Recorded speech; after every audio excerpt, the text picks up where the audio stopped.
mean is that we all of us have children, or have, had, even if they're not, mine aren't children now. So we all know all about this. You don't have to, you know what I mean? We can all relate. I am just so thrilled.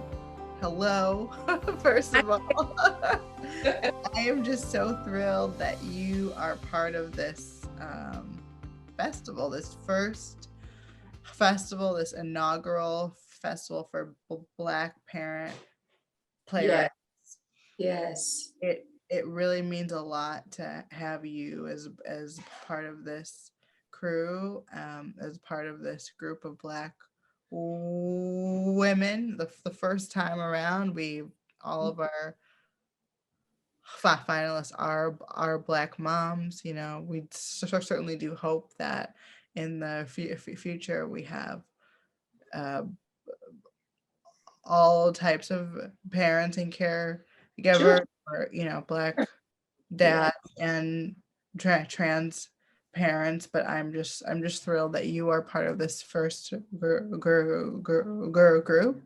and so as am I. Yes.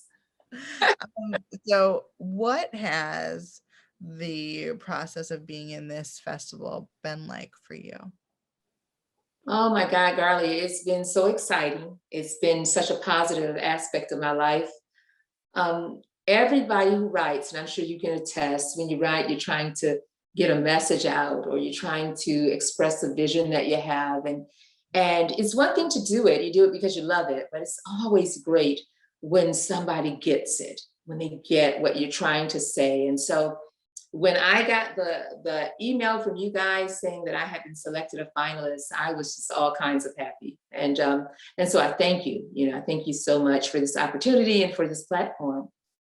So you've talked about the process of being in the room with your play, and I'm curious how you began writing.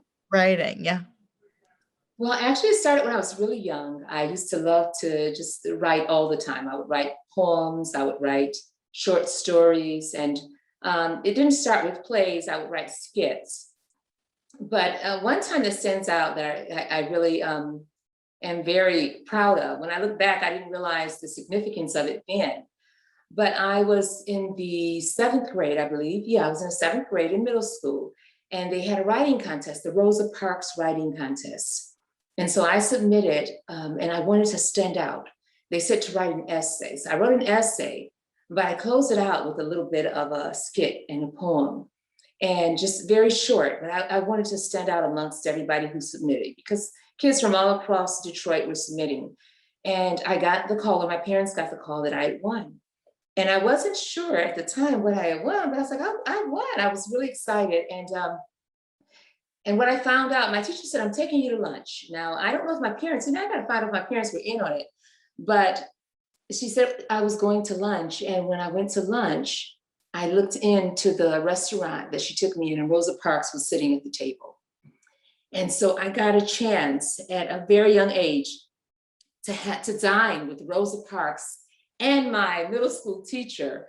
And I was just I was just frozen. I couldn't believe that I was actually sitting there with her.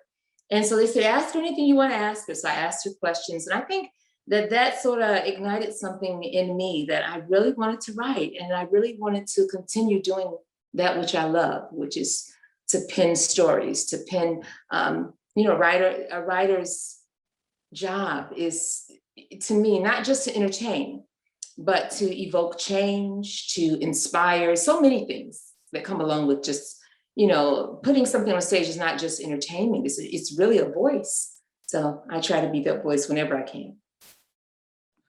Oh my, that is a story. That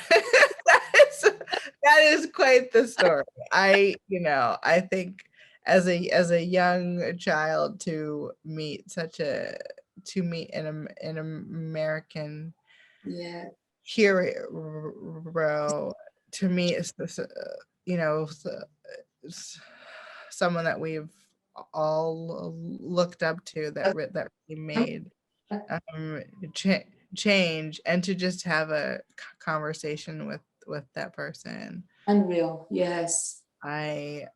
I totally understand what that is like. I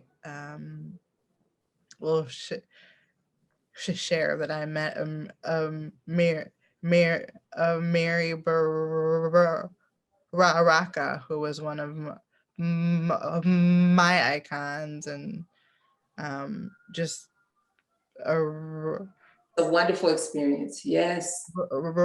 right a writer a writer whose work I've always enjoyed, and just and wanted to tell story stories as powerful as his. And Oh, I yeah. had a chance when I was in grad school to go see him speak at the Cherry Lane theater, and I sat next to Viney Burrows, and if Oh, I'm familiar. Yes, I'm familiar. I sat next to her, and we started, I Yeah, I friends. certainly know how to start a conversation. So I sat next to her and just started chatting with her. And I believe I shared with her that, he was one of the reasons why I wrote plays. And then Right. afterwards, she she she told him, and she introduced us. And Wow.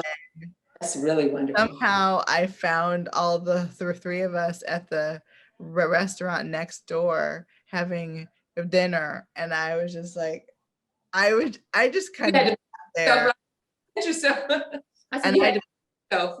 100%, and I sat there and just listened to the two of them talk, and I just was like, is this happening? Yeah. And we were able to email, off and on for a couple years. And I told him about my Black theater organizations, and just was just really excited. I just wanted him to know like what I was doing, and how,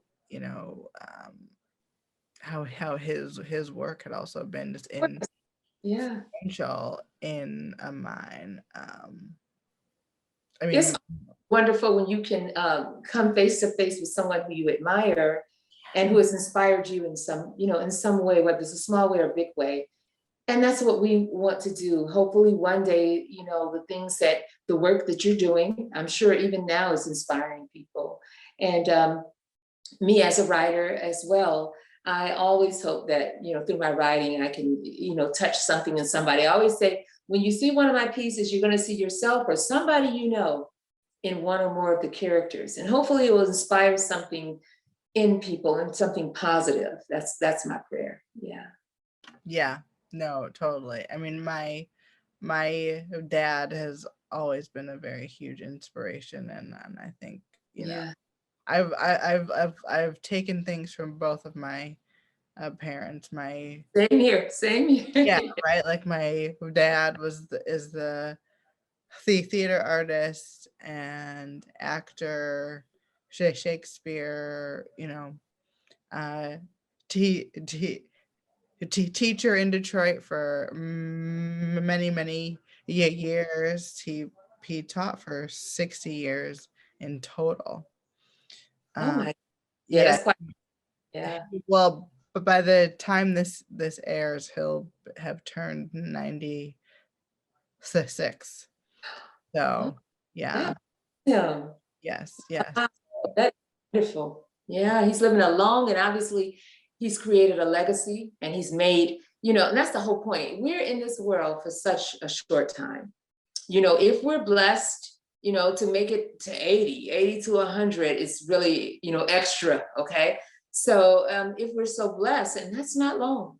So in the time that we're here, we should be doing something to leave some mark, or, something that is, it's not just about surviving. It's about what have you done to make a difference, and what have you contributed. So sounds to me like your dad, much like my dad. My dad's a minister, or like I said, he's retired, but they've contributed to society, as well as my mom. I have such respect for both of them, much like yourself. So a parent's role, a mother's role is just like so important, and it's necessary. Yeah. Yeah, I was actually thinking about my dad is really the first artist parent that I was exposed Wow. to, because he was teaching full time, but also had his choir, also directing, actively doing theater, and then having his choir. And so I sat in on rehearsals on his choir rehearsals, and on rehearsals for both Othello and Yes. Julius. Caesar. Right. Yeah. So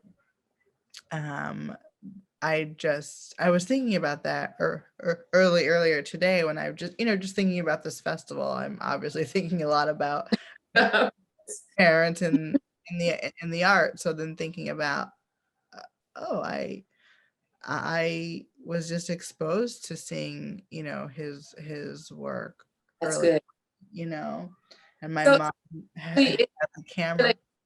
yeah, it helped to formulate who you become, and that's probably, a great part of why you have such a work ethic and why you're so devoted to this cause. And I didn't have that experience where I would, because my parents aren't in the arts, but my kids, on the other hand, they are theater children. They went to rehearsals with me. They sat in, and they, when they grow up in that, I think it's good for them to be exposed, to so many things, culturally. So it's a good thing. And obviously your dad's, his basically what he's done for you in your life has definitely inspired you. And that's why you're in the same business, even though you saw the craziness of it and all the work and all the hours and everything, and yet you're doing it because it's in you innately. Yes. Yes, all the work, all the hours. Wait a minute. Oh my God. Yes. Being from Detroit, I certainly write a lot about Detroit. I definitely include Detroit in my story. So I'm just curious. I know this play, Just Inside, does not, it's not set specifically in Detroit, but do you find that you write for a location or for a place, or is it more Well, actually, about? I try to include and be inclusive of all places, because as we know, the world has good and bad, so negative and positive. I don't care where you go, whether it's Detroit, whether it's New York, California, it doesn't matter. There's good and there's bad everywhere.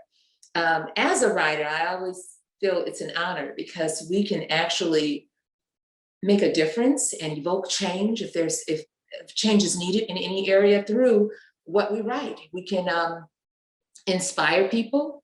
We can show people if there's a path that they're on that they need to change. So I feel like a writer's job is really important, and it's just, again, that's an honor as well. So it's not specifically about Detroit, but a lot of my writing, I tend to take things from my upbringing, from my youth. So Detroit is always in it. Sometimes I name Detroit as a city. Other times I'm taking what I learned there and what I experienced, and I put it into my work. Excuse me. There's a whole lot to be learned in Detroit, I think. Absolutely. I think there's a lot that we Absolutely. learn. And in particular for Justin's side, can you tell us what brought you to write that? Oh, sure.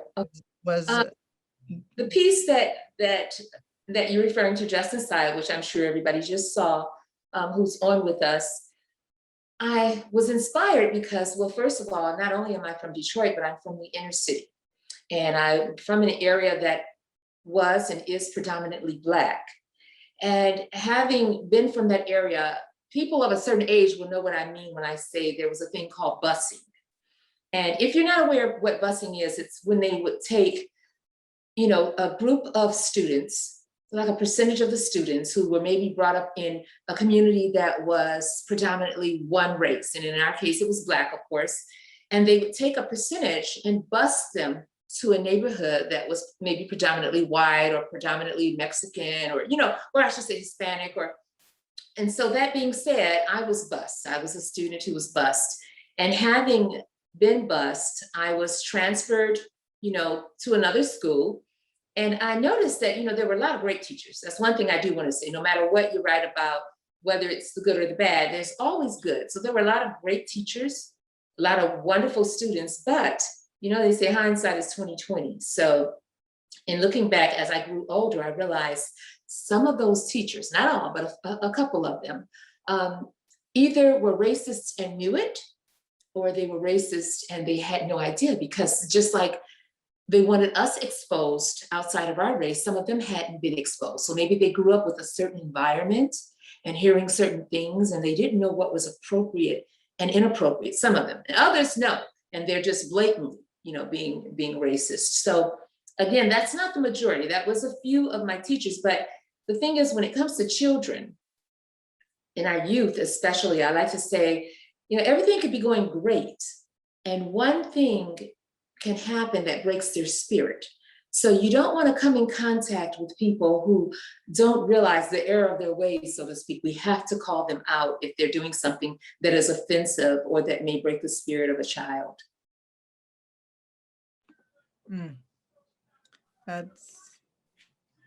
Yeah, I mean, I don't really know what else to say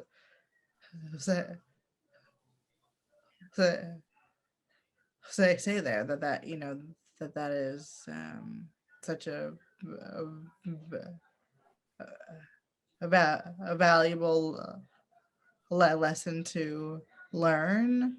And I think it's a lesson that if you're not in education and you don't work with children and you don't have children, you may not understand that. I think a child's spirit is so precious and can be very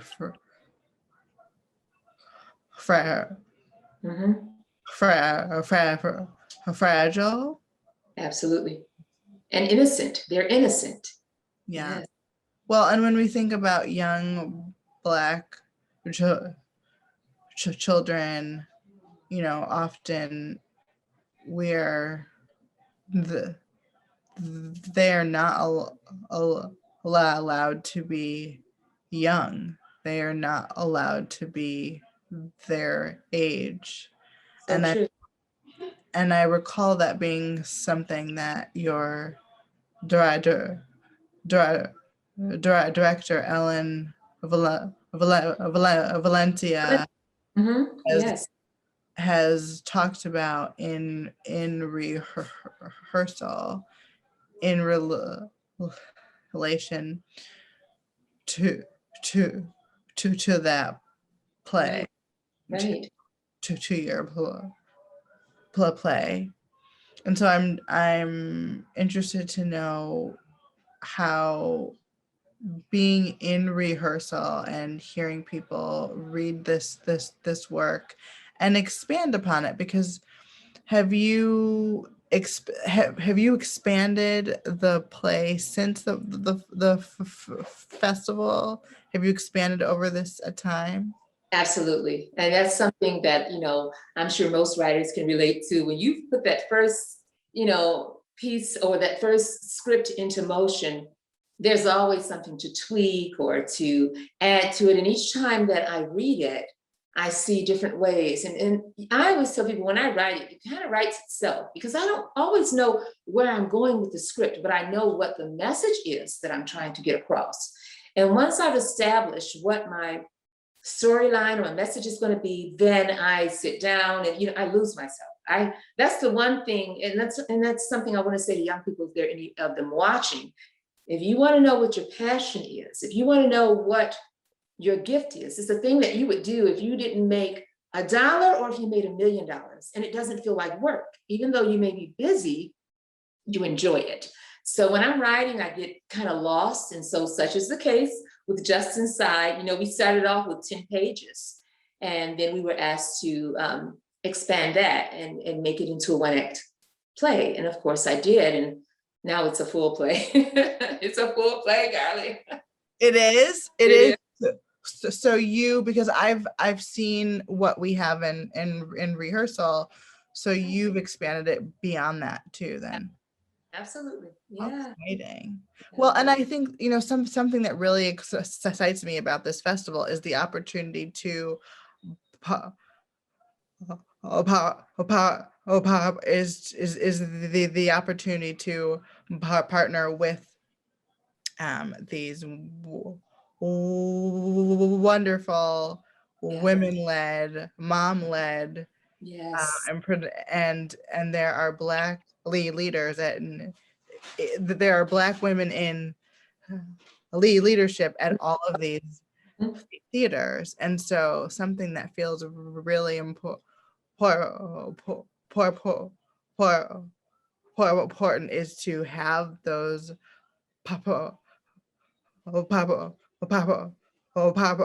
those partnerships and to build those networks of Black women and moms and women in absolutely leadership. And I think that has been something really cool about this that I have found just in spending time in the space, and we have exclusively Black spaces, which feels really important and feels really special for this work. And I'm really proud that we kind of stuck with that idea and didn't, we just said this was a very important project. Yeah. Yeah, and so I just lost my thought. I do it all the time. It's okay. I just lost my thought. But I'm curious about your parenting journey as a playwright, and so how did you pause? Did you write? Did you start to write before you had kids and after? And just what has that journey for you been like? Well, for me, I have 3 children. I'm a very proud mom of my 3. I have 2 sons and 1 daughter, and they're all adults now, but and they are respectively 34, 30, and 27. And I can tell you, and I'm sure as a mom, that sometimes your plans end up taking a little detour because as mothers, we have to care for ourselves, but we have to put our children first. That's what mothers do. And so I did take a pause, but I always wrote. At one point, I was writing and putting a lot of plays on stage in Detroit. And then my husband and I, we began, having children.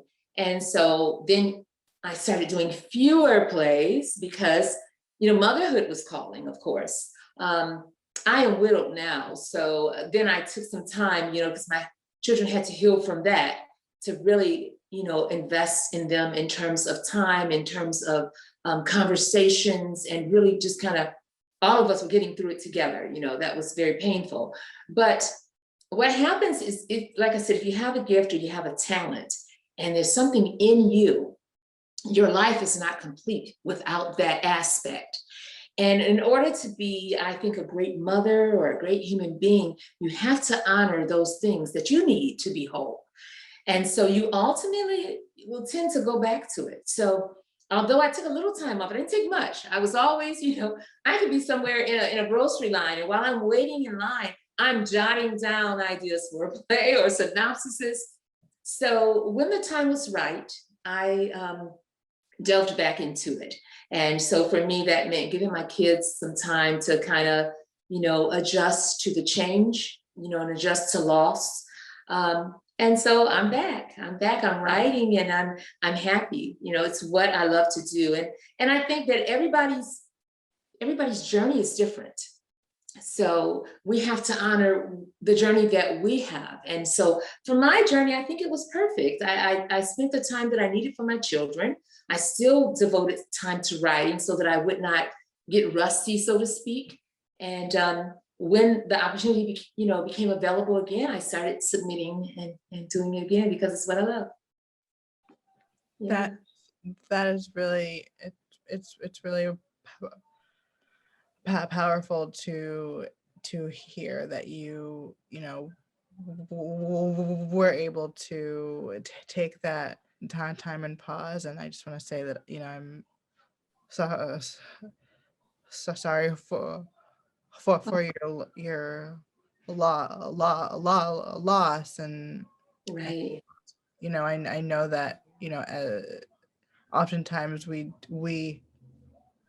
I said, thank you so much. Thank you. It's been a long time. It'll be 18 years in December, but thank you very much. Yeah. I mean, I think we, I write from a lot of my own personal experiences, and so I know how important it is to really take that time and to heal, or to figure out how to move forward, and Yes. how important it is to right through that, which is something I've certainly taught to my students too. And just the ways that we use theater, and the ways that we use plays, and the ways that we use storytelling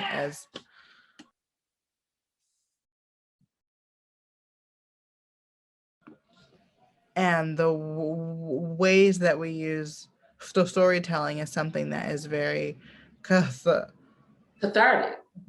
cathartic, right? And Absolutely. I just hear you, and I stand with you too, as as new kind of moves through. Yeah. I think we're all in this together. I think that women should support each other, and they should understand, like I said, that every journey is different. Some mothers are stay-at-home mothers. Some mothers opt to go to work, either part-time or full-time. And it's whatever works for you and your given situation. But I think we as women should definitely, honor and respect another woman's choices, as well as support them. And that's another thing about this festival that I love. You pull together, various artists, and even though it's a festival and you say we're the 4 finalists, it doesn't feel like we're competing or anything like that. It's a matter of we're all able to get stories out about the experience of being a woman, of being a mother. And so we're on the same team, and we're united for the same cause. So that's another thing that I love about this festival. So thank you very much. I didn't ask you to say any of that. That's so thank you. No, I'm so excited by the idea of raising funds for a Black parent playwright. Right. And the whole idea of having a grant that can allow them to pause and to take time away or off from what they do. And I think for me, a goal of this festival is to have a grant so that, and then maybe two if people are so generous,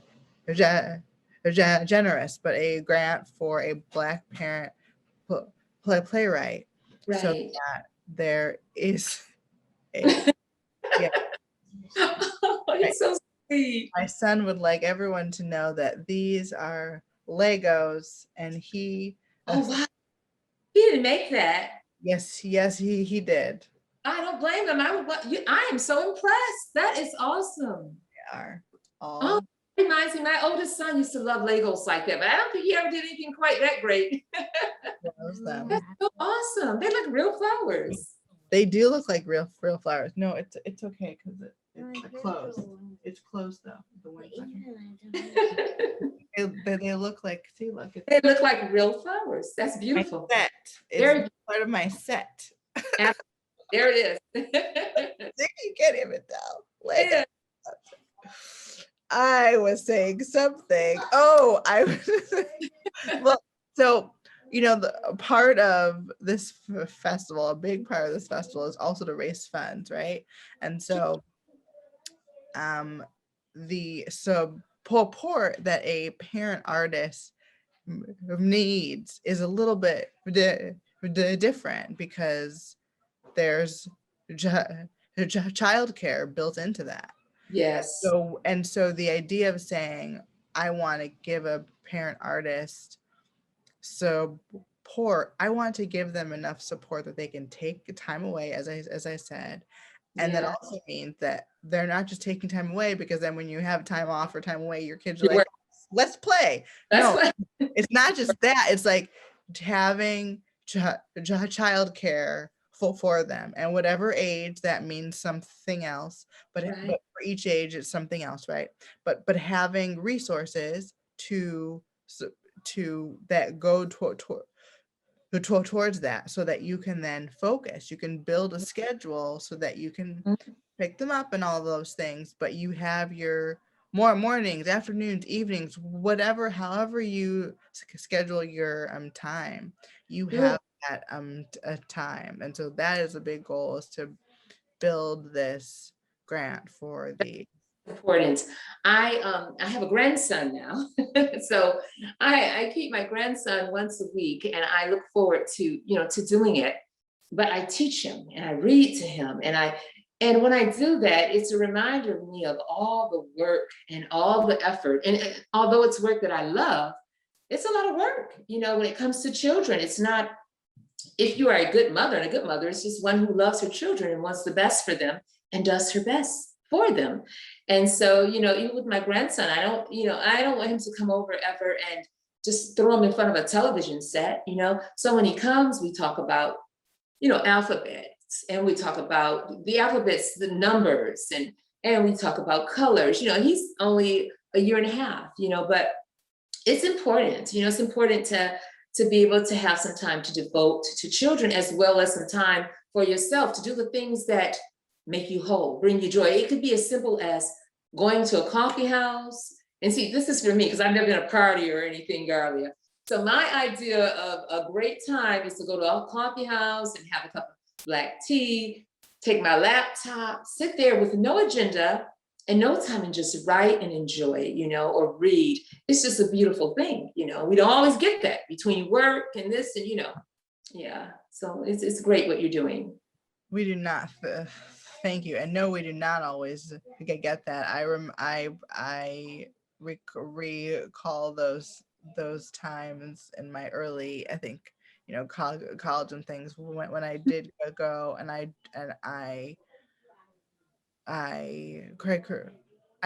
agree with you. It was those were moments I really enjoyed, because I did love to just sit and look at the people around. And in fact, one of my students this semester, he wrote a play based on an overheard conversation. So we did an exercise in my class, where in the for first semester I encouraged them, just as I was encouraged by my playwriting instructor to just pay attention to the world around you. And for me, that's a really important part of learning how to write a dialogue. For me is really paying attention to the way that people speak. Yeah. The interactions, right? And so his play was really enjoyable, and it was something that he said, I went out and I was in this cafe, and there was this couple and they were having an argument, but I said, what if this? And that's what I wrote. And I love that. I love that. And I also just the whole just going out and having that time to sit and look around, which, once I became a mom, that time went whoop, it was, it was gone, right? And so I'm hoping that with this festival and these funds, and somebody will be able to say, okay, now I can have a sitter, or they can have a class or something, and then I can go to that cafe and hear the world, because Yes. that's such a big part of the process. Part of writing is also experiencing too. I absolutely agree with you. And just, having that time to just, take it all in. So that's part of the observation. I think that's imperative. It also gives us, characters. Most of the characters you come up with, even though it may be a fictional piece, it's typically loosely based on something. And you may have embellished it for the sake of theater, to add a little oomph to it, but basically it's what you've been exposed to. And in order to be exposed to it, you have to observe. So you have to sit still and you have to listen. And so what you're saying, I absolutely can relate to it. Yeah, definitely. Yes. Well, I really appreciate you being here, and I thank you for your time tonight. And I'm just so honored to have your play. I'm very happy that you were a finalist as well in this festival. I remember when your play came in, and so I'm very happy that you were one of the finalists. I said, I really hope, and it wasn't up to me. So it was a group of people, other people who we had a really great review panel of Black moms too. Thank you. So that's who reviewed the plays, and so I was thrilled. I said, "Oh, good. I hope so." You think you were thrilled? Oh my goodness, I was screaming. Let me tell you, I just want to say thank you again. Like I said earlier on, thank you for the opportunity. Mainly, thank you for your vision on this, because it's when you have a vision, it gives everybody else a chance to feed into it, as well as bring some element of it. And so we've all come together for just a wonderful cause, and I thank you. I'm just elated to be a part of it. To me, it doesn't matter at this point, what the outcome is in terms of, like you saying, somebody getting that money or the grant. I think it's just so great to get our work out and to just stand up for women, for mothers, and just show we've all been through some of the same experiences, and so you are just truly a blessing. Thank you. Thank you. Thank you.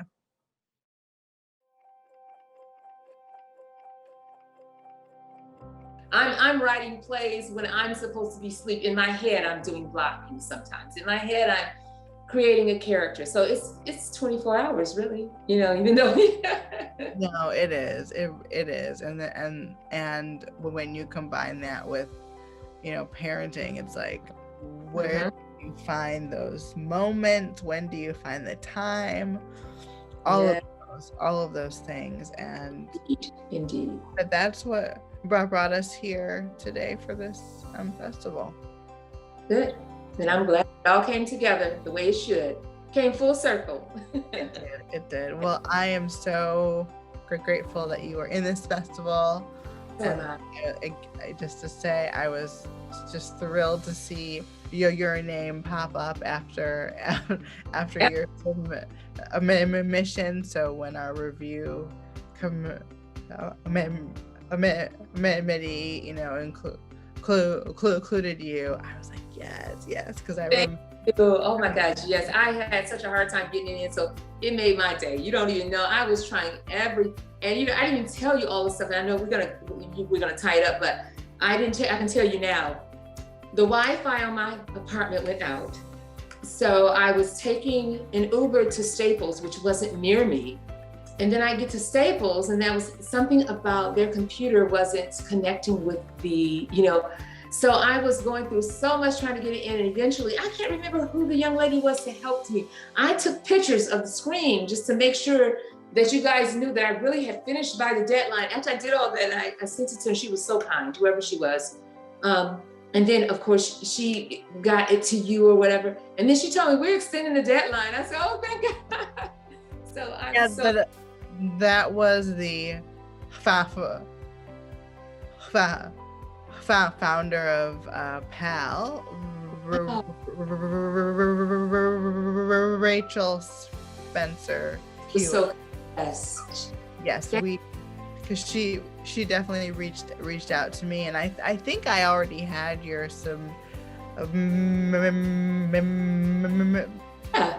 I already had it in, but I definitely was, I was on the lookout to make sure it got in. And thank you from the bottom of my heart.